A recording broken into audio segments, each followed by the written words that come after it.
Hey guys, welcome back to MLB 22 The Show, Red Sox franchise mode right here.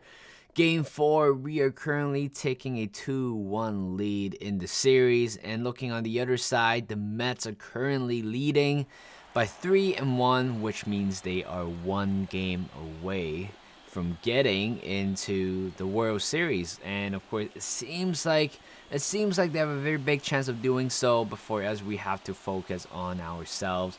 And right here, for the first time, I realized that we are facing against a left-handed pitcher. Patrick Sandoval will be on the mound for the Angels, and for us, we have Nick Pivetta. Both of them are great pitchers, of course, don't get me wrong. Despite regular seasons, I think, of course, Nick Pivetta had a very underrated season that nobody talks about, or even I didn't even quite talk about him. But certainly having him in the roster at the moment, it's huge. And later on, right here, top of the first, we are starting things out very strongly, despite Harrison Bader with the strikeout, but Sander Bogaerts with a double. And later on, 0-0 count to Trevor Story. He is going to ground this one, unfortunately, leaving two men on bases, and we have ended the top of the first, bottom of the first. Nick Pivetta on the mound. Again, last time out, he was not that great with an ERA, 3.38. I know it's quite low, but still, compared to Patrick Sandoval, who has a much lower ERA. But right here, it's very strong 1-2-3 inning by Nick Pivetta by striking out Mike Trout for the third out. And Christian Yelich back in the lineup today. Ground this one to the shift for the third out. 0-2 count to Max Stassi. I think it's Stassi, not Stacy. I keep calling him Stacy for some reason. Another 1-2-3 inning by both parties, and later on, Harrison Bader chooses a bad pitch to hit back-to-back K for him in the at-bat. Certainly not looking very good. Here comes Rafael Devers doing something different today, just kind of move him up a little bit. I know he is not having the best of games so far in the postseason. Why not just move him a few spots in front, just to hopefully, kind of force him to do better at the moment, because we need big players like him to turn up in such a big game bait stage like this. 1-1 count to Trevor Story. He is going to hit a ground ball to the shortstop.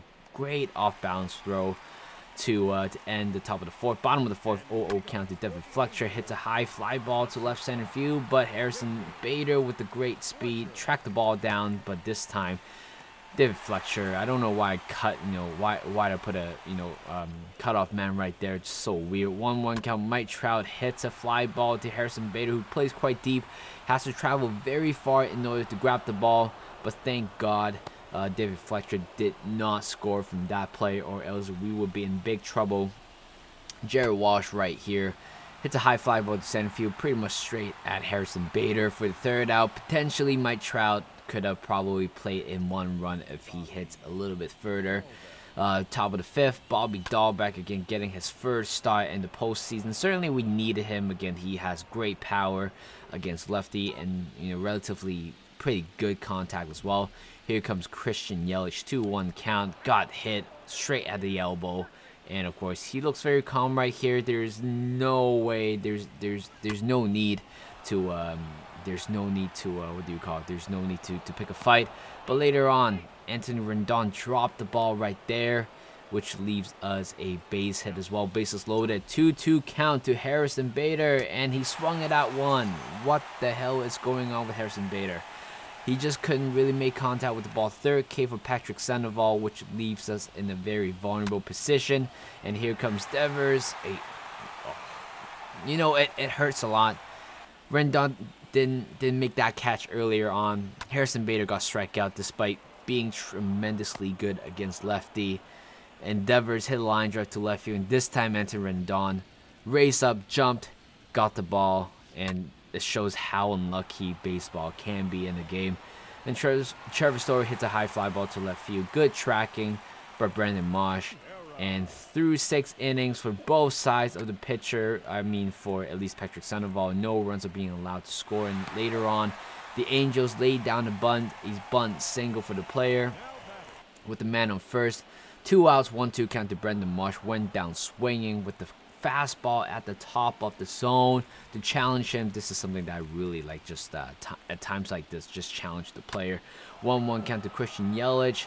Good contact, and later on the right fielder just made a good running catch to end the top of the 7th. Bottom of the 7th, Mike Trout hits a ground ball right down the middle for a base hit, and right now with the base runner on at first with no out against pretty much the cleanup batters, it is going to be a tough one. 1-1 count to Anthony Rendon, and Mike Trout decided to go for a run right there. I thought it was a hit and run, to be fair, but Rutschman with another beautifully executed throw to get Mike Trout out. Again, this is the type of play that we really do need. I know Rutschman is not the brightest in terms of his batting, but defensively, this guy has been amazing. 0-2 count to Stassi, went down swing with a slider outside the zone to end the 7th inning. And moving on, top of the 8th right here, 0-0 count to Rafael Devers. Patrick Sandoval is still on the mound despite being very, very tired, but through 8 innings, he has yet to give up a single run. Incredible. 1-2 count. Taylor Ward went down swinging with a fastball at the top of the zone. And despite Patrick Sandoval has been amazing, Nick Pivetta has to be stepped down at the moment. Again, it's just playing against or throwing against a lefty. Certainly, we don't want to risk any chance of Matt Strahm, again, a specialist against any left-handed batter so far this season. Who remembers he had the ERA of 0.3 or perhaps lower? 2-2 count to Syria. Syria? Is it Syria? Not Syria. Syria. I think it's Syria. Sierra, right there. Yeah, I got the name right. Sierra popped this one to Trevor Story for the 3rd out. And we're moving on to the top of the 9th. This game, it's so emotionally draining as well. It's just the fact that both teams have yet to score a single run. Both sides has great pitching performances, and offensively both sides, you can arguably say, had great opportunities but just somehow could not capitalize it. Trevor Story lined this one out to center field for the 3rd out. Moving on to the bottom of the 9th, we have Tyler Rogers coming on for his 4th game in the postseason. 0-0 count to Mike Trout. Again, big matchup, and in the end, Mike Trout ground this one to Sander Bogart, who blocks the ball down.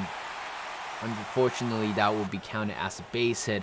But 0-2 count to Jared Walsh, hits a line drive to left field. Christian Yelich is right there to make the catch to end the 9th inning. Now we're moving on to the extra inning. Matt Olson hits a high fly ball to right field. He seems to got quite a lot of it, and turns out it is a solo home run. And just like that, we have taken the lead. A much needed lead that we needed. I don't think we deserve it, but you know what? We got it. Just one swing of a bat right now.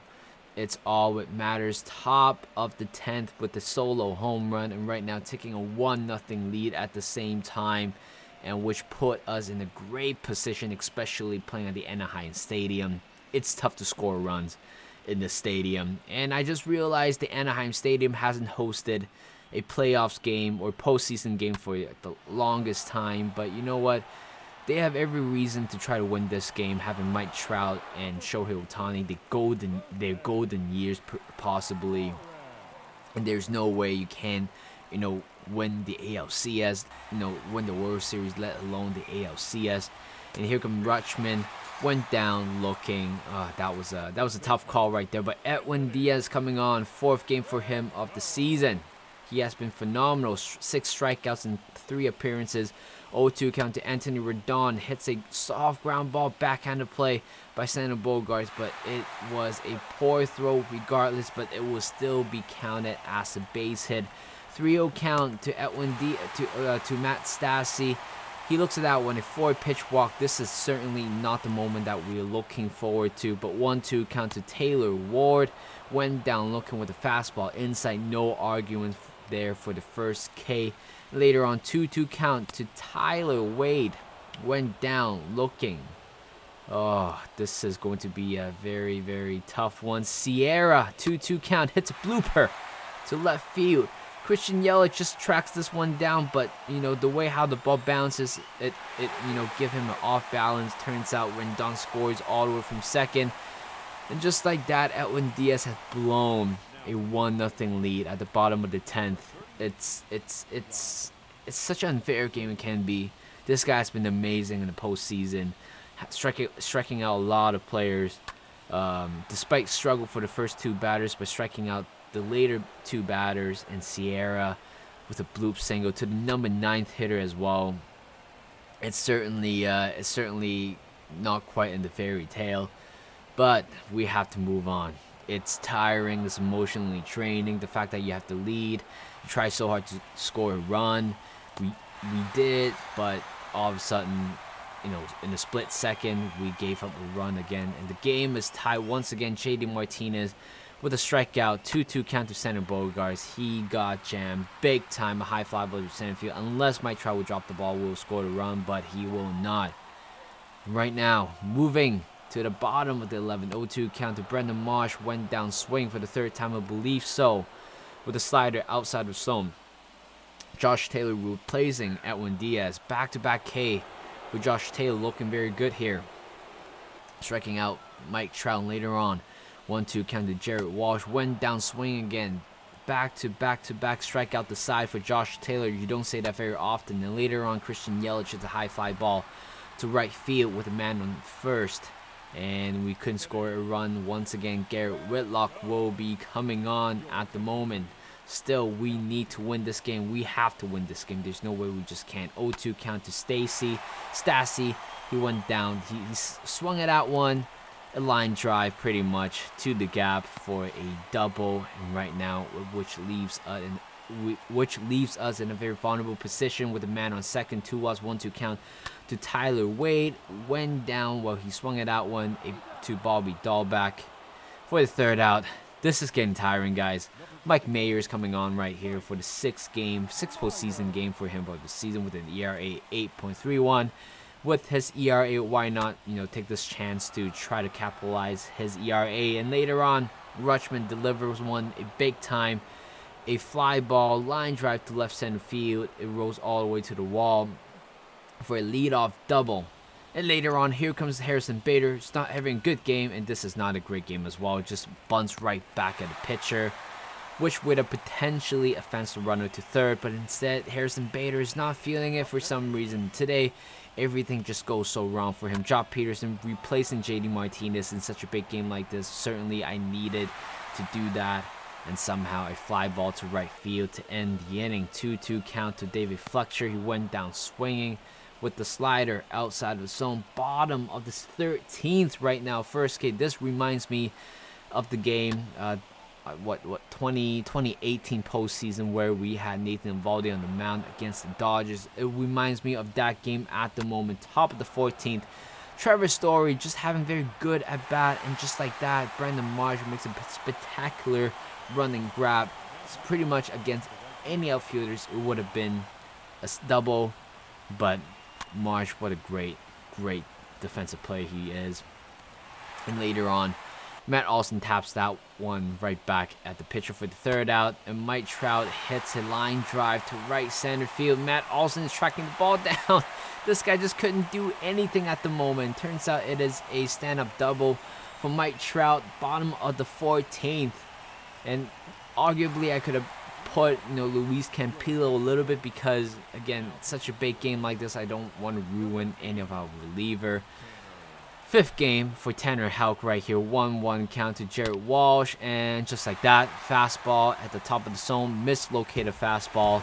Turns out it's a walk-off 2-run home run to Jared Walsh, and they have tied the series 2-2. Of all the hard work that we put in, we bottled this game quite horribly in the last moment. It started from Edwin Diaz. There's so many points that we have to talk about. Guys, first inning, we could have possibly scored 1 run after the men were on 2nd and 3rd. And later on, just after a long game, I think it was the Angels had a chance to score 1 back as well. I think in the 7th or 8th inning, but all of a sudden, just one swing of the bat. We took the lead at one point, right? We took the lead at one point, but Edwin Diaz, in the form of his life right now, just couldn't close the game down. And right now, the Angels bite back, hit us back hard, 2-2 in the series. And right now, the next game will be pretty much, it could be a decider. Anybody can take the game 5 right now, but we are going on to game 5 potentially. Well, it will be going to game 6, or if potentially going to game 7. So thank you guys for watching. This is definitely the longest video I have done for MLB The Show, or any of the MLB The Show. Thank you guys for watching. Hope you guys enjoyed this video. Like this video, subscribe to my channel, and I'll see you guys in a bit.